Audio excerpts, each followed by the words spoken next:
Olá, queridos, sejam muito bem-vindos. Se você ainda não me conhece, muito prazer. Eu sou o pastor Moisés, pastor aqui da Igreja Presbiteriana Renovada de Paulínia, localizada aqui no Jardim Vista Alegre, região central aqui da nossa cidade. E é uma alegria muito grande desfrutar da sua companhia nesse momento juntos, momento de reflexão na palavra de Deus. Eu quero ler com você aqui um texto que se encontra na carta de Paulo aos Romanos, no capítulo de número 12, versículo de número 12, que diz o seguinte: regozijai-vos na esperança, sedes pacientes na tribulação e na oração perseverantes. Gente, aqui nesse texto, o apóstolo Paulo, ele mostra para nós, nesse versículo, três imperativos importantíssimos para a vida de todo cristão. Quais são eles? Regozijai-vos na esperança. O segundo é: sedes pacientes na tribulação e na oração perseverantes. São três imperativos e o meu desejo é que nessas próximas 3 semanas nós possamos estar aí refletindo em cada um desses três imperativos. E a começar de hoje, vamos estar aqui refletindo um pouco sobre esse primeiro imperativo: alegrai-vos, regozijai-vos na esperança. E aqui eu começo fazendo uma pergunta para você. E a minha pergunta para você é: aonde está a sua esperança? Gente, nós estamos vivendo aqui um tempo de uma crise sem precedentes.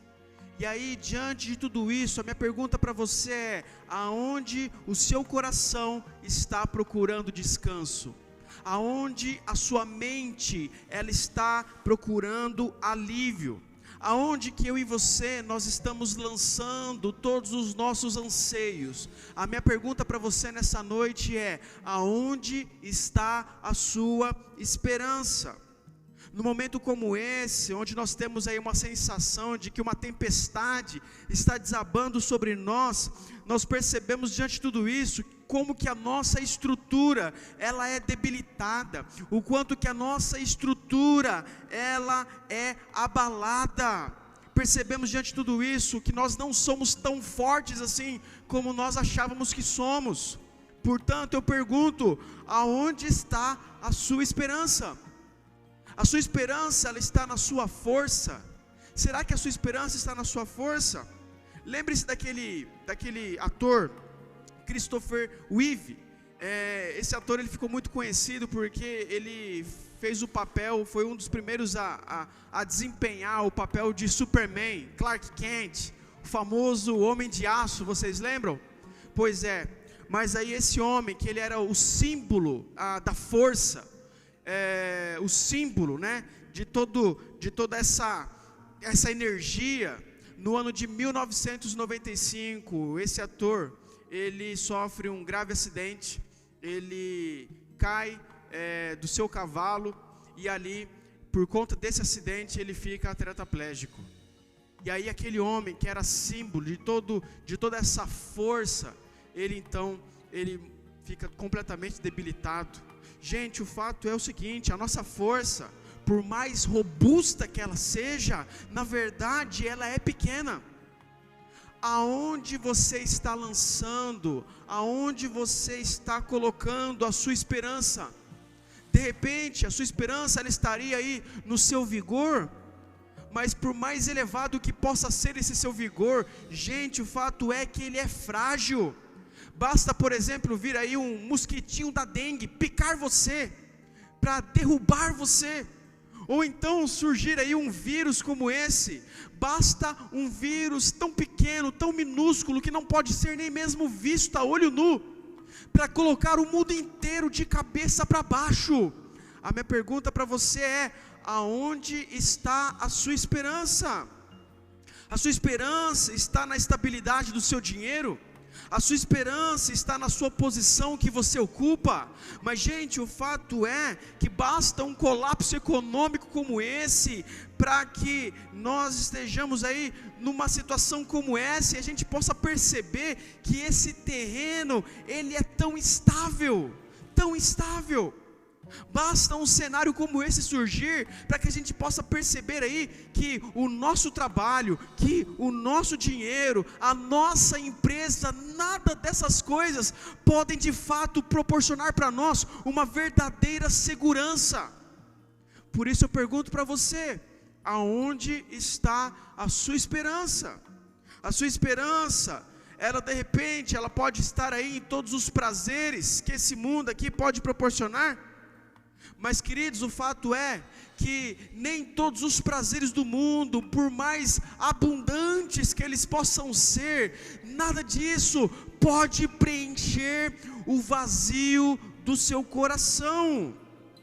Aonde está a sua esperança? A sua esperança, de repente, ela pode estar aí na casa que você tem. De repente a sua esperança está no seu carro. De repente a sua esperança está nos seus bens.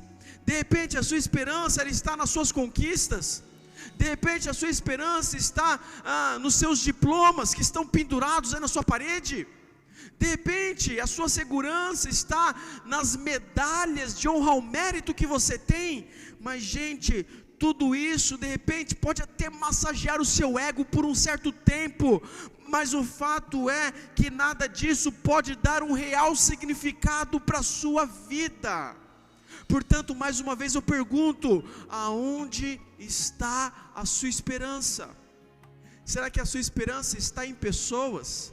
Será que a sua esperança está nos seus amigos? Será que a sua esperança está no seu patrão? Será que a sua esperança está nas pessoas que estão à sua volta?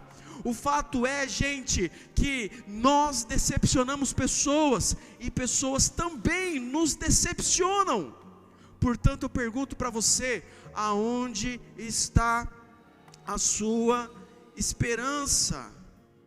Gente, é no momento como esse, de tantas incertezas, com ondas nervosas batendo por todos os lados, né? Uma epidemia como essa, uma crise na saúde pública, uma crise econômica, uma crise social, basta tudo isso surgir para que nós possamos perceber aí o quanto que nós precisamos de uma rocha inabalável, rocha essa para que a gente possa se agarrar.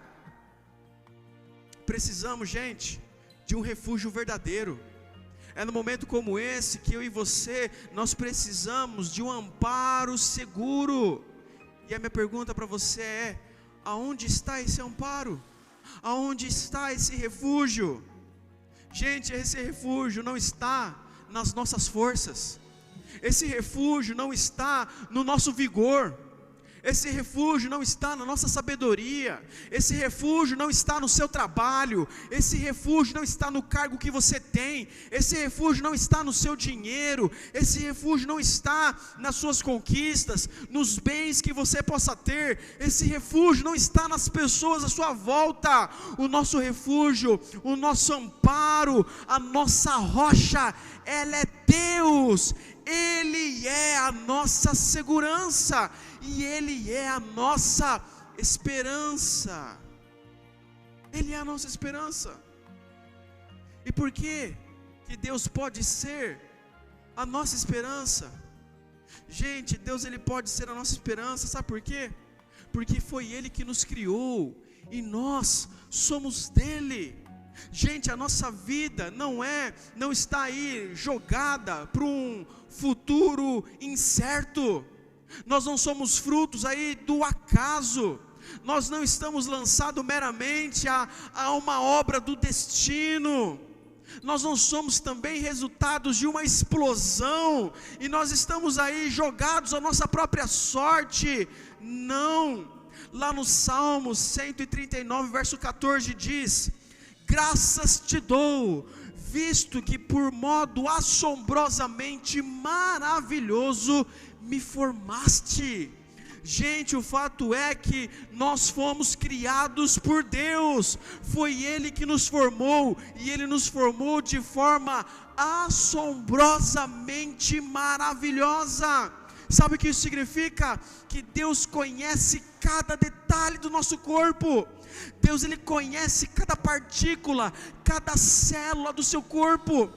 Deus, Ele sabe precisamente cada fio de cabelo que você tem aí na sua cabeça. Sabe por quê? Porque foi Ele que nos planejou, e Ele nos amou antes mesmo de criar todas as coisas, antes mesmo de criar céus e a terra. Nós somos dele, nós pertencemos a Ele, e porque nós somos dele, e porque nós fomos criados por Ele, e porque Ele cuida de nós, Deus, Ele pode ser a nossa esperança. Mas não somente isso. Por que Deus, Ele pode ser a nossa esperança? Deus, Ele pode ser a nossa esperança, porque é esse Deus que nos sustenta e nos protege. Sabe, gente, Deus não apenas nos criou, Deus, Ele não é aquele grande relojoeiro que nos fez, simplesmente puxou a corda e nos largou aí a nossa própria sorte. Não, Deus, Ele cuida de nós, Deus, Ele nos acompanha, Deus, Ele nos assiste, nós estamos debaixo dos olhos dEle. Esse Deus é um Deus pessoal. Lá na carta de Paulo, em Atos, no capítulo de número 17, verso 28, diz o seguinte: pois nele vivemos, e nos movemos, e existimos, é nele. E Paulo também vai dizer para nós, Lucas vai dizer para nós aqui, no versículo 25 o seguinte: pois ele mesmo é quem a todos dá vida, respiração e tudo mais. Gente, as nossas vidas está nas mãos de Deus. É Ele que nos guarda, é Ele que nos livra, é Ele que nos suporta, é Ele que supre todas as nossas necessidades, é Ele que dá para nós o pão nosso de cada dia, e é Ele que preserva as nossas vidas. Gente, a nossa vida, ela não está à deriva. Nós não somos como aquele barco que é lançado de um lado para o outro, conforme o desejo do vento, sendo aí jogado de um lado para o outro, simplesmente pelo sabor das circunstâncias. Não, as mãos dele conduzem o nosso destino, é Ele que nos dirige, e Ele nos cerca por todos os lados, Ele nos cerca por de trás e por diante, e sobre nós Ele coloca sua forte mão. É Ele que nos sustenta com seu braço forte, e é esse Deus que nos carrega no seu colo.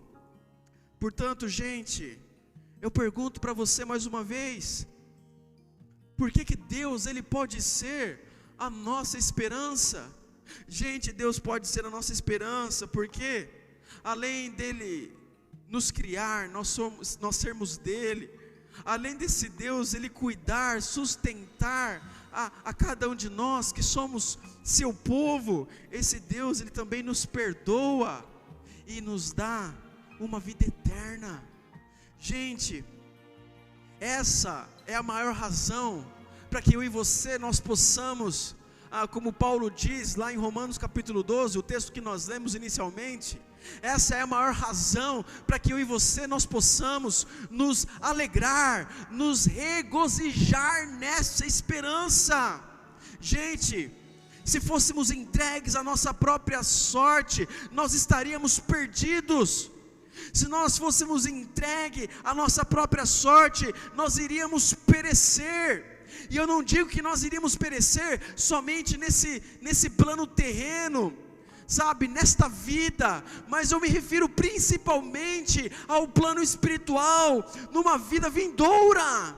Nós iríamos perecer, por quê? Porque nós somos pecadores, e os nossos pecados são muitos, e pior, cada um desses pecados são uma grande ofensa para esse Deus que é 3 vezes santo. Todos esses pecados são o suficiente para nos manter longe desse céu, desse Deus que é santo.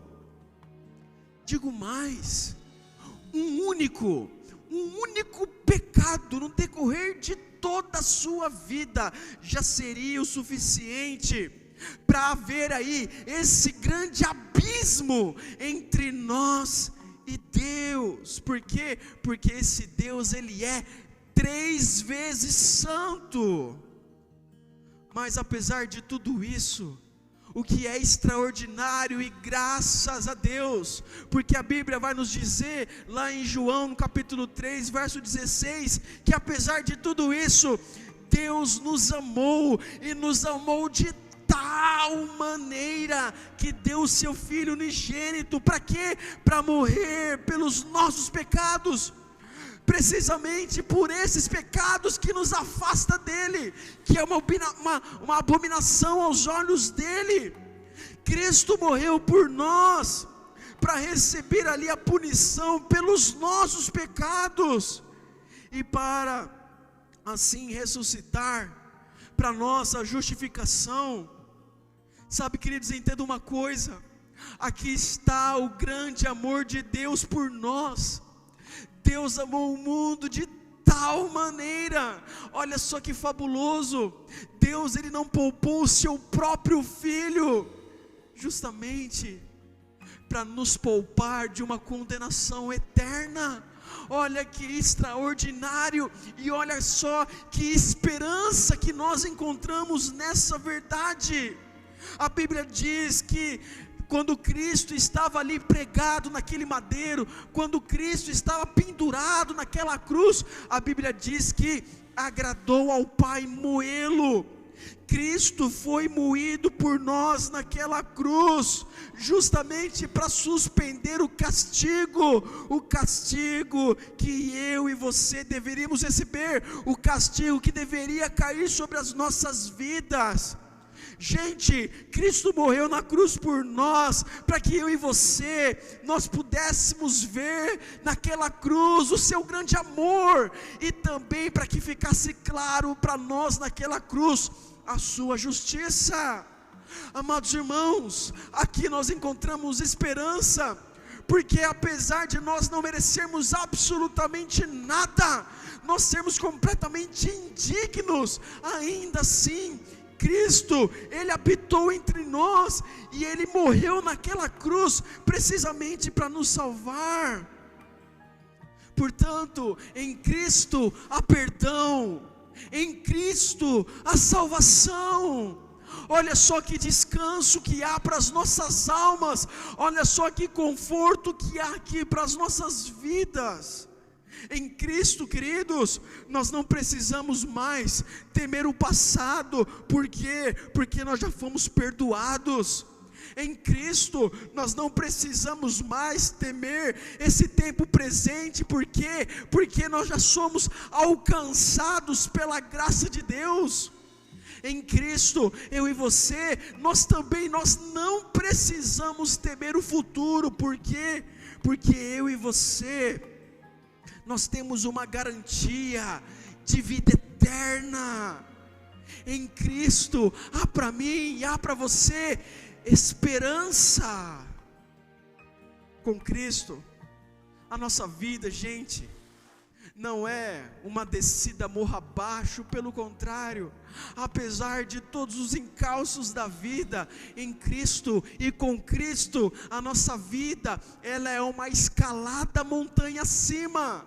Apesar de todos os problemas, apesar de todas as dificuldades, apesar de todos os dramas, mas ainda assim é uma escalada montanha acima, e uma escalada cheia de alegria. Por quê? Porque a nossa esperança não está nas coisas que nos rodeiam, mas a nossa esperança está no Senhor. Aleluia. Portanto, eu pergunto para você, mais uma vez, aonde está a sua esperança? Aonde está a sua esperança? A pergunta que eu te faço hoje é: Cristo, Ele é a sua esperança? É para você mesmo que está aí nos acompanhando, é para você mesmo que está aí nesse momento nos assistindo e ouvindo essa mensagem. Cristo, Ele tem sido a sua esperança?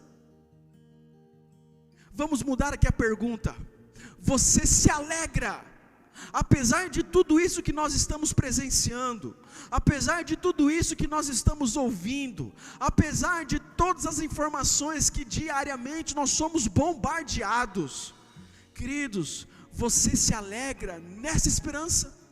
Você se alegra em Cristo?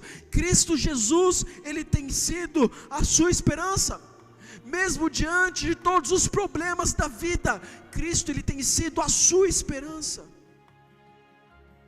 Gente, o fato é que nós precisamos dessa esperança. Nós não precisamos de qualquer esperança, porque essa esperança que o mundo aí fora proporciona, essa esperança que o mundo aí fora oferece, é uma esperança, na verdade é uma falsa esperança, é uma esperança terrena, passageira, momentânea. Mas nós precisamos de uma real, de uma viva, de uma concreta, de uma genuína, de uma verdadeira esperança.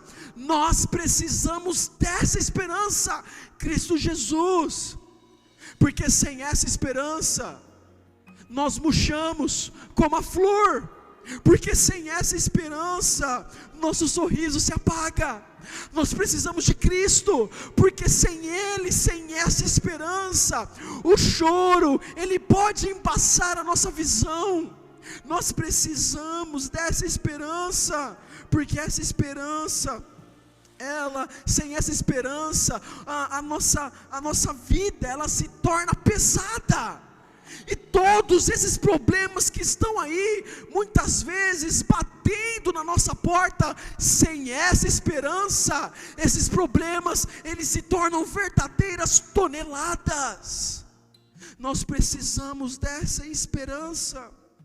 Por quê? Porque é essa esperança, queridos, que nos impulsiona. Porque é essa esperança que vem para nos dar um significado. É essa esperança que vem, apesar de tudo isso que nós estamos presenciando, é essa esperança que nos dá um propósito. É essa esperança, gente, que se torna para nós uma luz no fim do túnel. É essa esperança que eu e você nós precisamos, porque essa esperança, ela é para nós como farol em meio à escuridão. Nós precisamos dessa esperança, por mais difícil que possa ser, mas nós precisamos dessa esperança, porque essa esperança, ela é para nós como água, como manancial de águas, no meio do deserto. Nós precisamos dessa esperança. E a grande verdade é, gente, que muitas pessoas, elas estão afundando. Muitas pessoas, elas estão afundando em meio às tempestades da vida, justamente porque elas perderam essa esperança, porque elas não têm essa esperança. E talvez esse seja o seu caso. Talvez você está afundando, ou talvez você já esteja aí submerso. Mas nessa noite, Jesus, Ele chama você. Nessa noite, Jesus, Ele chama você pelo seu nome. Essa mensagem é para você. Ele te chama. E se você está afundando no meio da tempestade da vida, assim como Pedro, ele estava ali afundando, eu convido você, faça como Pedro, que quando ele estava ali afundando, naquele momento onde ele perdeu Cristo Jesus como foco ali da sua visão, e ele começou a afundar por conta disso, naquele momento, quando ele se viu ali em tamanho desespero, ele suplicou, ele clamou, ele orou a Jesus que estava ali diante dele, e ele disse: Senhor, salva-me. Essa foi a oração mais curta registrada na Bíblia. Senhor, salva-me. Faça essa oração. Quando Pedro ele fez essa oração, diz ali o texto que imediatamente Jesus o tomou pela mão e o colocou em lugar de paz, em segurança. Da mesma forma, esse Cristo ele pode fazer com a sua vida, em meio a essa tempestade. quando as circunstâncias adversas estão surgindo, e quando parece que nós não temos aí aonde encontrar uma resposta, quando parece que nós estamos aí jogados por conta da nossa própria sorte, quando nós achamos que nós estamos sozinhos, eu venho para dizer para você que não, a Bíblia nos mostra que nós não estamos sozinhos. Ore a Ele e diga: Senhor, salva-me, porque assim como Ele fez com o apóstolo Pedro, Ele também pode fazer com você. Ele também pode tomar você pelas mãos e colocar você em lugar seguro. Sabe de uma coisa, querido? Na verdade, Cristo Jesus, Ele é esse lugar seguro. Estar com Jesus não significa que nós vamos estar livres dos problemas, não. Estar com Jesus não significa que eu e você, nós vamos passar a viver dentro de uma caixa de vidro, não. As tempestades, elas vão continuar a bater, o vento forte, ele vai continuar a soprar, mas apesar de tudo isso, apesar de toda a tempestade, nós podemos desfrutar de uma paz, nós podemos desfrutar dessa esperança, mesmo quando tudo parece contrário, porque nós temos uma viva convicção de que Cristo, Ele está conosco, que no meio dessa tempestade, Cristo está na nossa embarcação, na embarcação da nossa vida, e porque Ele é conosco, esse barco ele não vai afundar. Eu pergunto para você mais uma vez: aonde está a sua esperança? Queridos irmãos, nós estamos vivendo um momento aí, que vai entrar para os livros de história, e sendo bem francos, o futuro, ele é incerto. Eu pergunto para você, o futuro ele é incerto para você? Se o futuro ele é incerto para você, corra para Cristo, corra para Cristo. Sabe, você não saber o que vai acontecer amanhã, você não saber o que vai acontecer na próxima semana, não saber o que vai acontecer daqui a um mês, isso gera um desespero em você. A pergunta é: quem é que disse que você tem que saber o que vai acontecer amanhã? Se conforte com a verdade de que Cristo Jesus, Ele sim, o nosso Deus, Ele sabe o que vai acontecer amanhã. Esse Deus, Ele é soberano, e Ele sim sabe o que vai acontecer daqui a uma semana ou daqui a um mês. Mas Ele sabe, não simplesmente porque Ele pode ver o futuro, mas esse Deus, Ele sabe, porque Ele é o autor da história, Ele sabe de todas as coisas, e porque Ele sabe, porque Ele é soberano, e porque nós somos dEle, eu e você, nós podemos descansar nessa verdade. Você não sabe o que vai acontecer, mas o seu Pai Celestial, Ele sabe. É como aquela criança que está numa viagem, ela não sabe o percurso dessa viagem, mas mesmo não sabendo o percurso, ela pode aproveitar a viagem, olhar a paisagem, porque o pai dela está no volante daquele carro, e ela sabe que ela pode descansar, porque embora ela não sabe, mas o pai dela sabe o percurso, e ele sabe como conduzir todas as coisas. Gente, nós não estamos aí debaixo de uma esperança, uma expectativa incerta, mas nós temos aí uma certeza real. O amanhã ninguém sabe, nem poderá saber. Os ciganos, as ciganas, os búzios, as cartas não podem responder, mas nós podemos avançar com um cântico nos nossos lábios, apesar de todos os dramas da vida. Por quê? Porque nós temos uma viva esperança, e essa viva esperança se chama Jesus Cristo. Se você ainda não desfruta dessa esperança, eu convido você a fazer isso, se lance nele.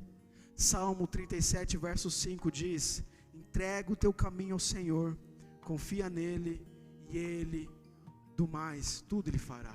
Queridos, agora nesse momento eu quero orar pela sua vida, pela sua família. Convido você também a orar pela nossa igreja e também pela nossa nação, nesse momento tão turbulento que nós nos encontramos. Quero orar também pela vida de 3 pessoas em especial, a vida da irmã Débora, Ilka e da Letícia. São 3 pessoas aqui da nossa igreja que atuam aí na área da saúde, estão aí nessa peleja, e que Deus também possa estar guardando não somente a vida delas, mas cada um de nós. Vamos orar? Querido Deus, nós queremos suplicar ao Senhor. Deus, aplica a Tua palavra aos nossos corações, essa palavra que foi ministrada, Senhor. Oh Deus, e que ela venha gerar esperança nas nossas vidas, entendendo, ó Pai, que a nossa esperança, o nosso socorro é o Senhor, Cristo Jesus, Pai. Oh Deus, nós queremos orar pela vida de cada pessoa que está nos acompanhando, nos assistindo, Senhor. Oh Deus, nós queremos nos apresentar a vida deles, suas famílias, suas casas, Senhor. Deus, nós oramos também pela nossa igreja, a Igreja Presbiteriana Renovada de Paulínia e tantas outras igrejas ao redor do nosso país que pregam a palavra, Senhor. Oh Deus, seja com cada uma delas, seja com o Teu povo, Senhor, num momento como esse. Oh Deus, nós oramos pelo nosso país, Senhor. Oh Deus, venha, ó Pai, sobre a nossa nação e nos ajuda, tenha misericórdia de nós. Nós oramos, ó Pai, pela nossa liderança federal, estadual, municipal, Senhor. Oh Deus, dê a eles sabedoria, discernimento, Senhor. E nós oramos, ó Pai, pelos nossos profissionais de saúde que estão aí nos ajudando. Em especial, ó Pai, eu suplico pela vida da irmã Débora, da irmã Ilka, da Letícia, Senhor. Guarda a vida delas, Senhor, livra-as do mal, Senhor. É o que nós te pedimos, ó Pai. Oh Deus, e que nós viemos, ó Pai, estar refletindo em tudo isso, ó Pai, que nós ouvimos aqui nessa noite, ó Pai. Essa é a nossa oração, se conosco, guarda, ó Pai, os nossos corações, os nossos sentimentos em Cristo Jesus. Oramos no nome do nosso Salvador, amém.